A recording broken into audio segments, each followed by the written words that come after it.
So in this Kraken tutorial video, I'll be showing you guys how to buy tBitcoin or ticker symbol tBTC on Kraken. Once Kraken's opened up, go to the bottom, press on Explore, go to the top, press on the search bar, and then type in a ticker symbol tBTC.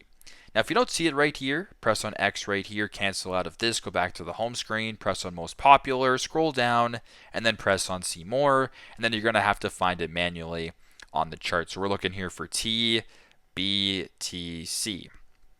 Hopefully I find it right here, which is right here, tBTC. I'll go ahead and press on it. Now, because I'm in Canada, I actually cannot purchase this as it's not available in my region, but if it is available in your region to purchase it, go to the bottom, press on buy, and then proceed with the next steps that way to confirm the transaction. So that is how to buy tBitcoin, ticker symbol tBTC on Kraken. Thanks again for watching, and I hope this video helps.